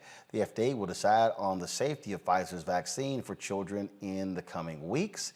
Today, there are 42.9 million reported cases of COVID and 692,000 deaths. In Alabama, there were more deaths than births last year. This is the first time the state that's happened in more than 100 years. Alabama has 64,714 reported deaths and 57,641 births in 2020. The state is battling a war against, of course, the highly contagious Delta variant and running out of ICU beds. Of course, they've had 770,000 reported cases there as well, and 13,210 relate COVID deaths. Not only that, though, the thing that's also that has to be dealt here is that a CDC study finds that the Moderna vaccine is best at preventing COVID-19 hospitalizations, and so that's one of the issues there as well. And so now, all of the FDA says all of the COVID-19 vaccines work well at protecting against COVID hospitalization, but Moderna is better. And so what we're dealing with now here, Omokongo, is again, what do we do? How do we deal with children who are being impacted? And so Pfizer put the press release out. It has not been certified by the FDA that the Pfizer vaccine is better for kids 5 through 11. Yeah, and for a lot of parents, it's such welcome news. Another milestone today is that we've passed the number of people who've actually died during the flu of 1918 as it relates to the COVID pandemic today. So it is getting worse. You talk about Alabama on track to do that again this year. And you look at New York, where a lot of students who came into the school year came in already testing. They already had COVID going in, and the school has already shut down. We need this, man. We need this out there. Parents are, I got 3 kids, and, my youngest is 6 years old. And so this is something that's on my mind on a regular basis as well. And really, quite honestly, at the end of the day, it's really sad when you see that a lot of what's happening is because governors are just not taking action. They're blocking things like mask mandates and the like. And we have preventable deaths right now. And you talk about the number of children who are getting COVID going up. And I don't know what's going to go into the fall, man. We got another holidays coming up with Thanksgiving and Christmas coming up. So people and Kwanzaa and everything. So I don't know if we're going to have more surges, but our kids need a level of protection, particularly when our political so-called leaders are not going to fight to protect them and do whatever they can to score political points. So I'm happy for this news today. And again, it's safety. Parents want their kids to be safe. Bottom line is those who are under 12, best bet they got is to keep washing their hands, have safe distance, and to wear those masks, Kelly. But the problem is you got these Republican governors who are fighting mask mandates in schools. It's absolutely ridiculous. To me, it just feels like these politicians do not care about our kids, because it does not make sense that you are fighting against preventative measures against a global pandemic by telling people not to wear, frankly, the one thing that can keep them from getting it outside of a vaccine. It is absolutely ridiculous to me. And these poor kids, they don't have safeguards like the adults do, being the vaccine. Finally, Pfizer is saying that ages 5 to 11 are able to get it, but we don't know if these parents are going to give the go-ahead to get this vaccine to their kids because of the vaccine hesitancy and the vaccine, frankly, just the vaccine point. It's incredibly frustrating to me that these children have to rely on those who also do not care about them to the extent that they should. If you are a parent who has a tender age child in this age group, please get them vaccinated, because that is the only way we can actually achieve herd immunity. That is the only way we can get a semblance of normalcy back in this country and, in general, the world. But getting a vaccine, just one more vaccine outside of the other immunizations that your child probably already has to be in public school, just get them vaccinated. Just get them vaccinated. Well, you still got a lot of folks who say disagree with that, but you know what? You got folks who are still impacted, such as comedian Chris Rock. He says he has COVID-19. He also was vaccinated, but in a tweet he stated, "Hey guys, I just found out I have COVID. Trust me, you don't want this. Get vaccinated." Speaking of getting vaccinated, wife of Reverend Jesse Jackson Sr., you know what? Before, she didn't want to get vaccinated for COVID. Oh, she now is urging people to do so.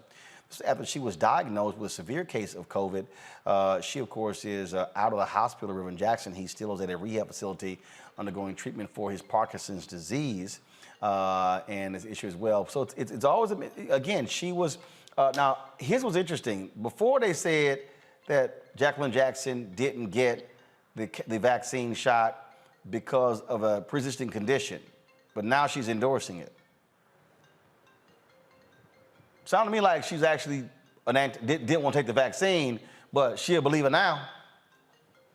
Yeah, I find it very interesting to hear about that as well, because I was wondering, and I'm wondering now, she's still telling people to get it, but still won't do it herself because it's more of a public relations thing. I don't know if she said she's going to get it once she recuperates. I mean, I definitely hope that she does.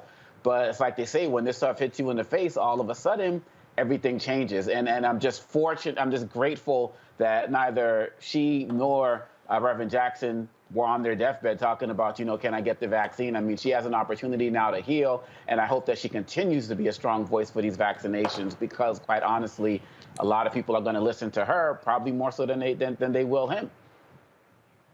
Look, I'm telling y'all right now, y'all can play around as all y'all want to. Go ahead.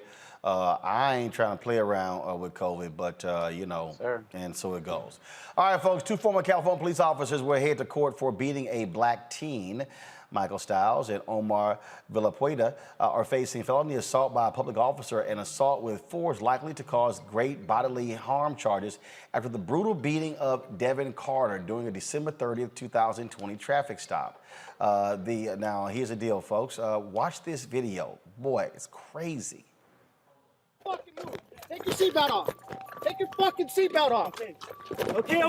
I'm down. I'm not resisting. Ow. Get off. I'm not resisting. Yeah, you are. Give him your hand.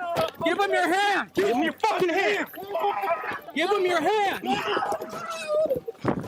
Give me your fucking hand. Give him your hand. Fucking prick.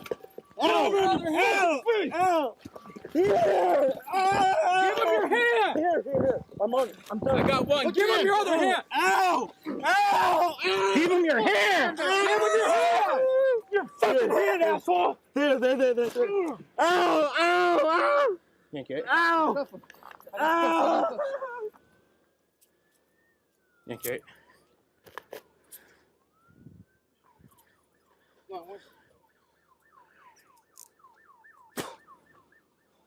Ow!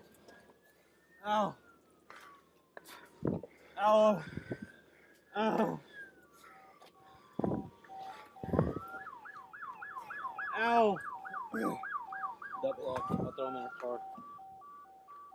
Stand them up. Huh? They're on the tight. Yank it. Ow. Stand up. Okay, I'm done.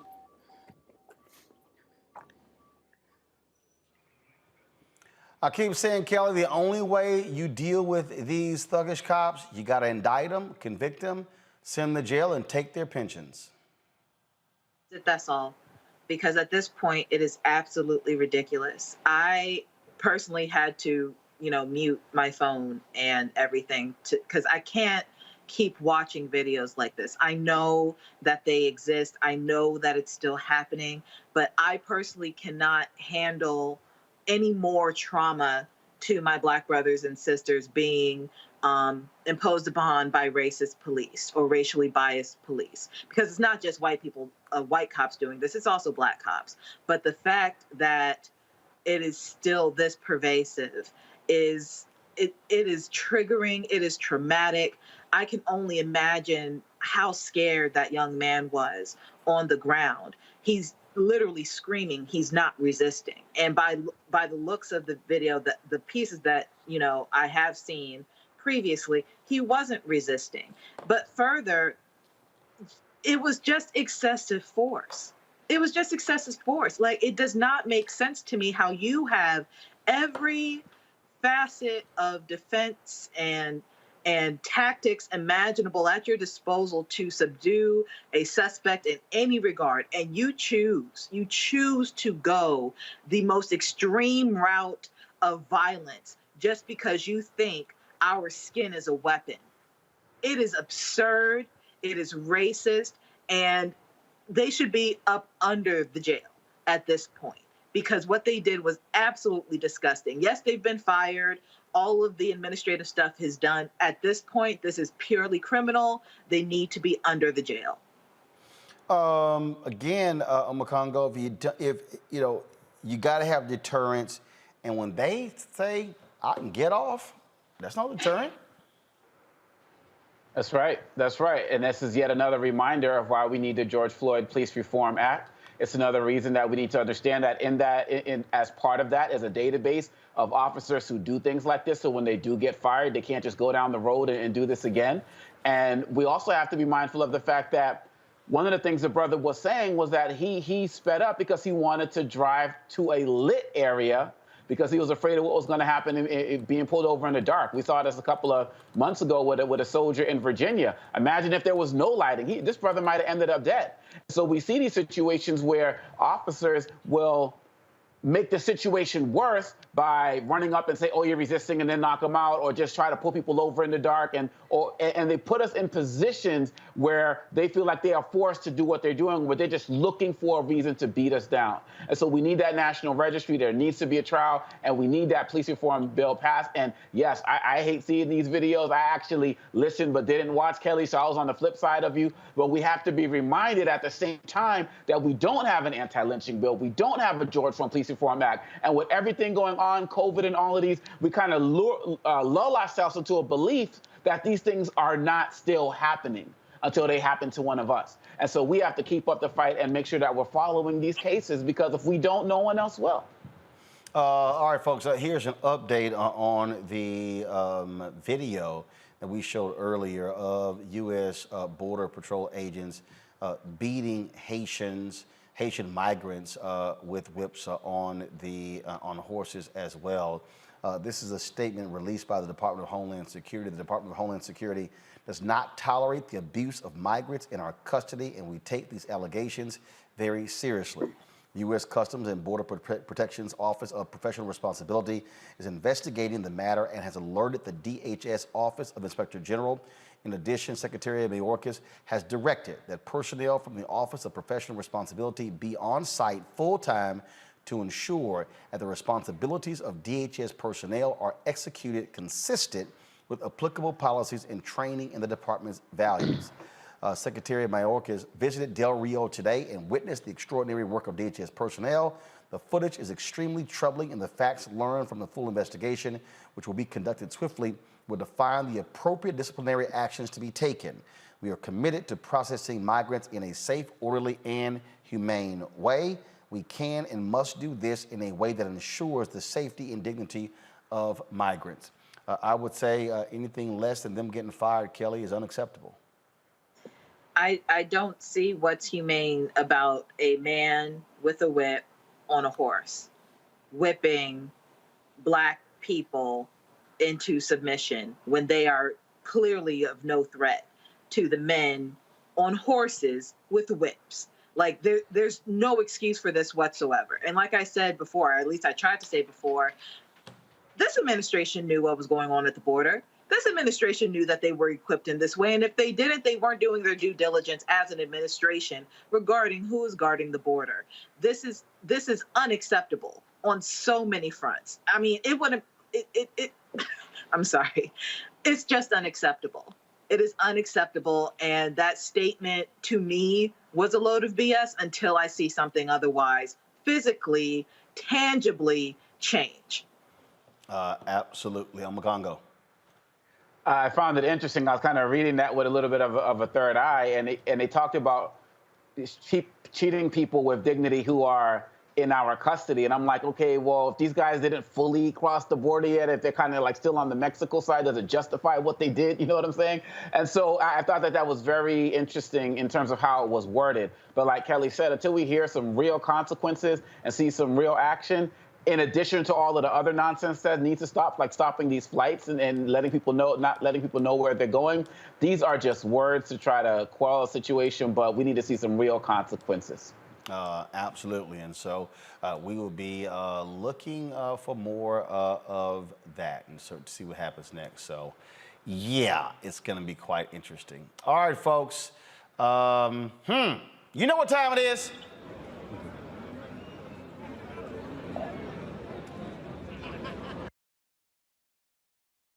No charcoal grills are allowed. I'm white. I got you, bro. Illegally selling water without a permit on my property. Whoa! Hey!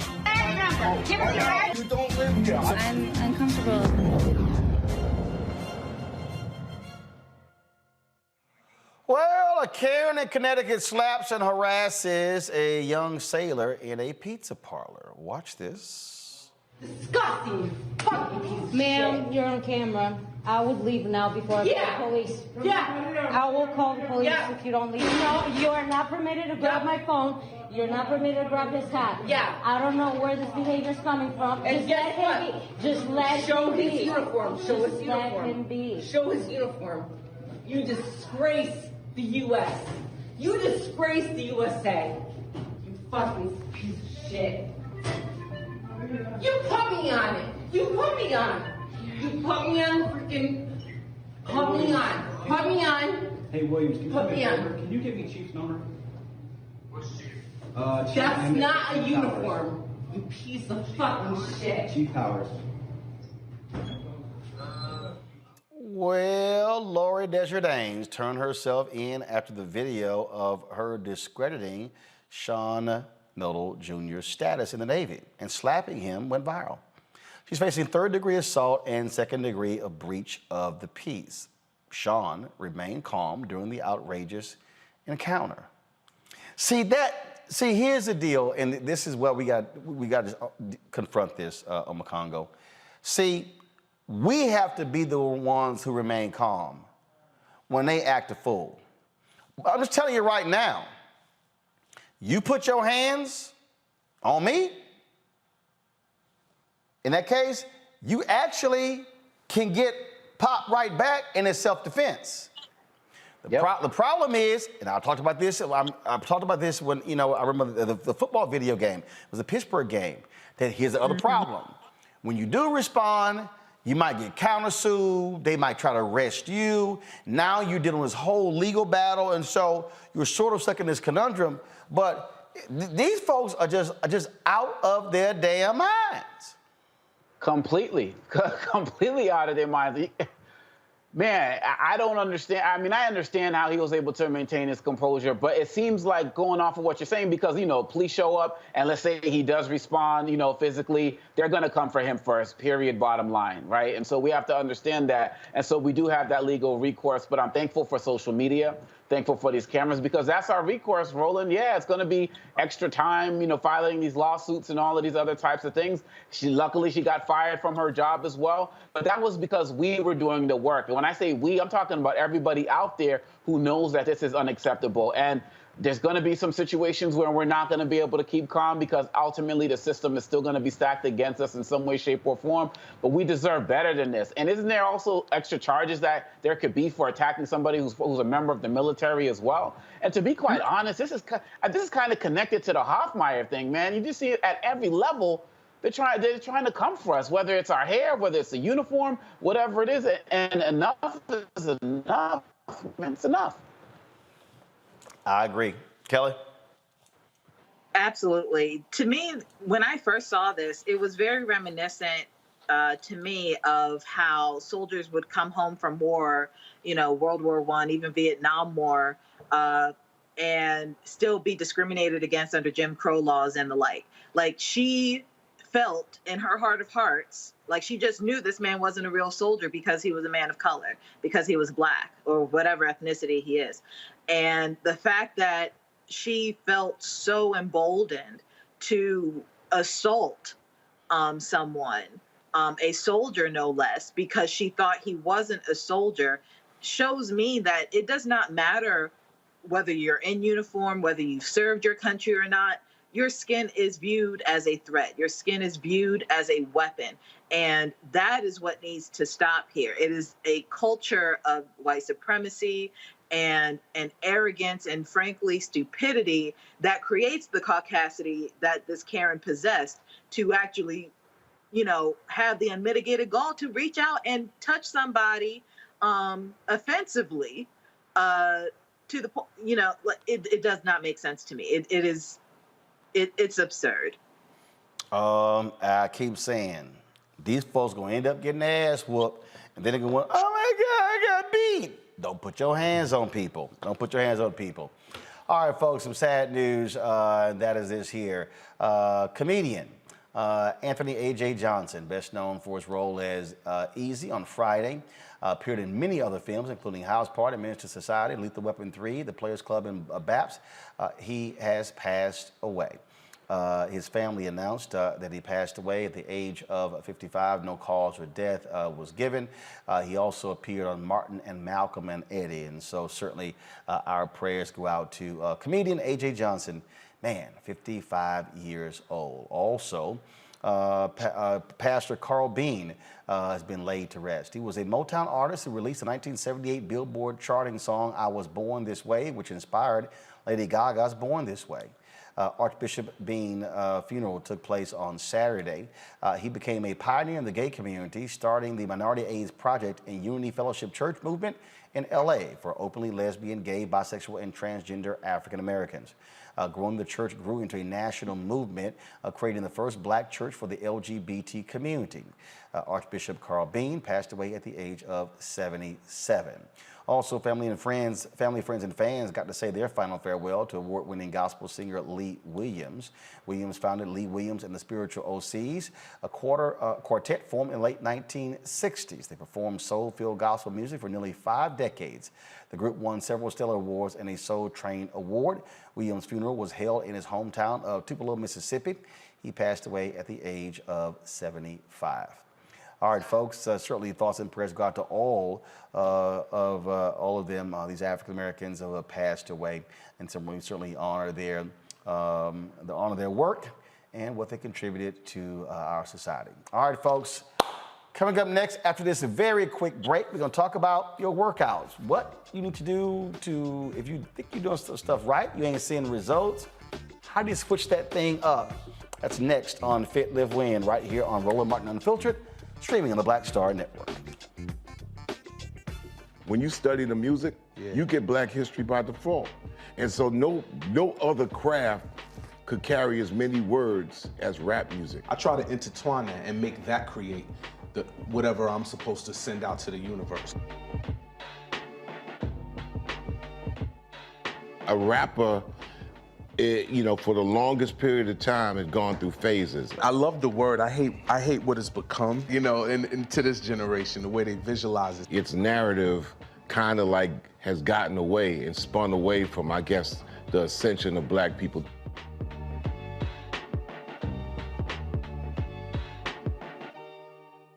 Hi, everybody. This is Jonathan Nelson. Hi, this is Cheryl Lee Ralph, and you are watching Roland Martin Unfiltered.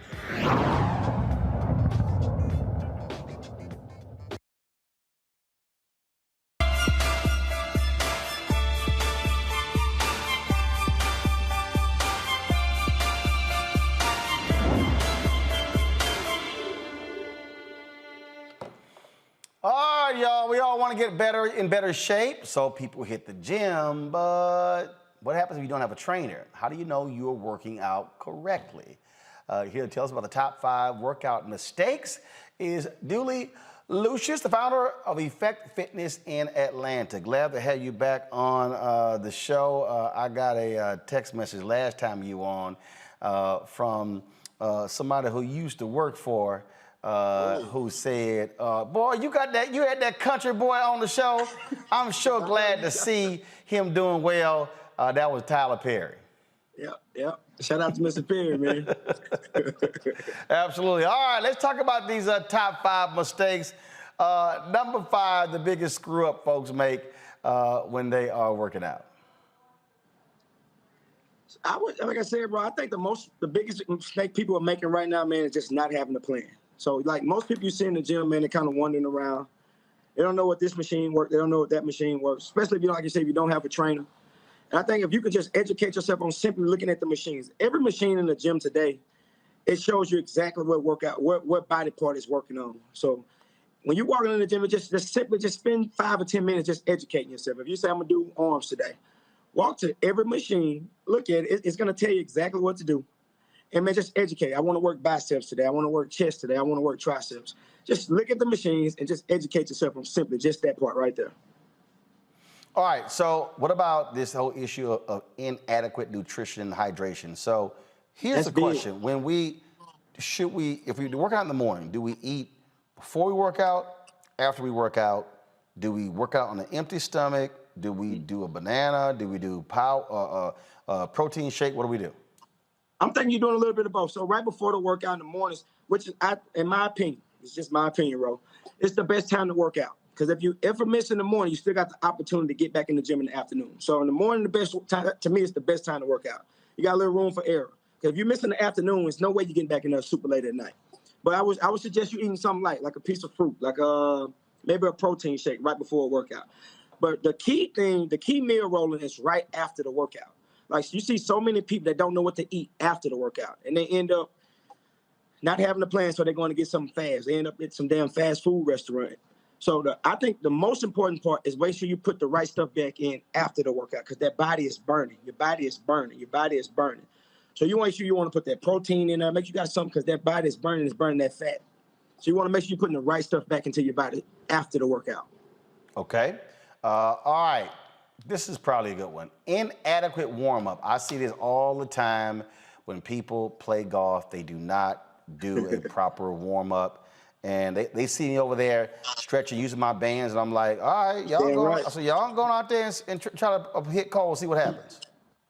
Yeah, like I said, that's the warm-up. That's the warm-up. That's getting to the gym early. That's having a plan, man. Like I said, from playing golf, for any sport, if you don't warm up properly, I'm telling you, it's not happening. It's just not happening.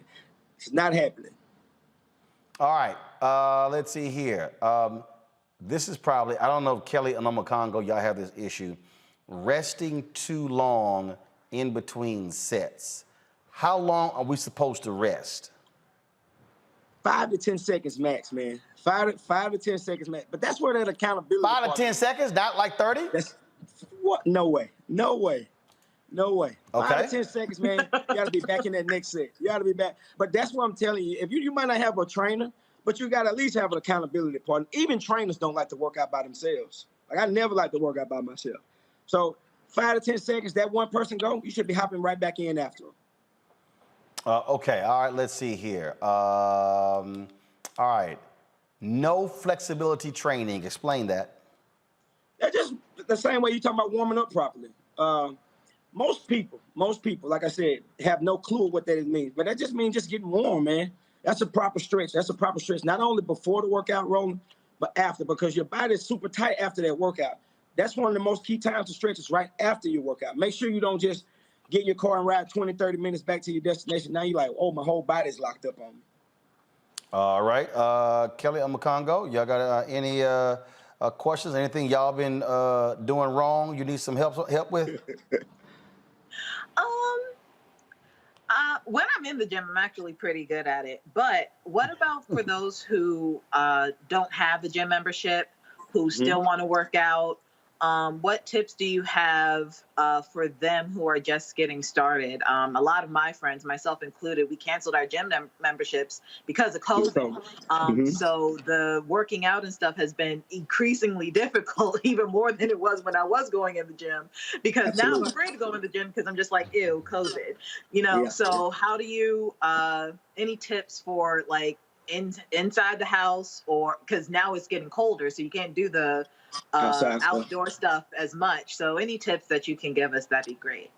And back to the same thing, right? Whether you're on subscribing to some app, whether you're on YouTube, like I said, you find you somebody where you know that you can relate to, as far as we're talking about just getting that body moving. We're talking about music. We're talking about just stepping. Body weight exercises. You don't need a whole bunch of equipment anymore. Like I said, most of the people going to the gyms don't know how to use these pieces of equipment anyway. So whether we're doing high knees, whether we're doing the basic jumping jacks, the squats, there's just the sit-ups and the push-ups, you literally just start with that. You create your regimen and you just stick to that every day. You can do squats, sit-ups, push-ups, and high knees every single day. You can do that every single day. You're not going to overload on squats, sit-ups, and push-ups, because you use your legs every day, you use your arms every day, and you need to be using your stomach every day. So you'll be fine with that. Congo? So one of the questions I have is about rest, because people used to say, you know, every other day, get your workout in. Now you're seeing some of these apps, they're saying 21 days straight. Where do you see it as it relates to resting your body nowadays? It's going to be different. It's going to be different per your body. You know what I mean? Like I said, what may work for me won't work for you. And that's why it's so key to not listen to people who just say, okay, 21 straight days. Some people, ain't no way you can handle that. And then what if I feel great on the 21st day? Why would I stop? You know what I mean? So I always tell people, it's for you. It's for you. These workouts are for you. That's why you need to find out exactly what works for your body. I'm not one of these people to come tell you what worked for me and help me get in shape. I want to work with you on what you need for you and your body. All right, then. All right, Dooley, where can people find you? Effect Fitness, man, on Instagram. Same thing on Facebook. Follow us. Hit us up, man.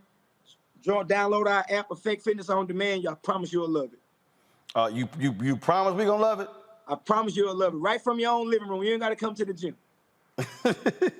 Well, look, Doc, we certainly appreciate it. And again, folks got to get right. You know, we've got, of course, the winter season coming up. And so I'm quite sure folks want to be straight. Don't want to get caught off guard in the season. We appreciate it. Thanks a lot. Thank you, Ro.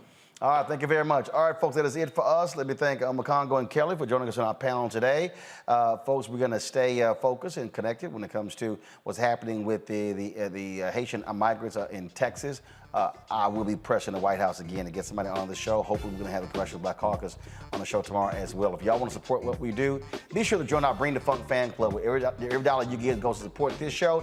Cash App, $RM Unfiltered, PayPal.me/R Martin Unfiltered, Venmo.com/RM Unfiltered. Zelle is Roland@RolandSMartin.com, Roland@RolandMartinUnfiltered.com. Don't forget to also download the Black Star Network app. That's right, folks. You can watch us right there on the app on your iPhone, your Android phone, Apple TV, Android TV, Roku, Amazon Fire TV and Fire Stick, Xbox One, plus Samsung Smart TV. So please support what we do, folks. We are at 12,000 downloads. We already passed 10,000. Our next goal is to get to 20,000. So let's make it happen. Share with others. Spread the word, folks. We got some great stuff that we're doing. And I cannot wait to unveil the next steps for us. That's it. I'll see you guys tomorrow right here on Roland Martin Unfiltered on the Black Star Network. Holla!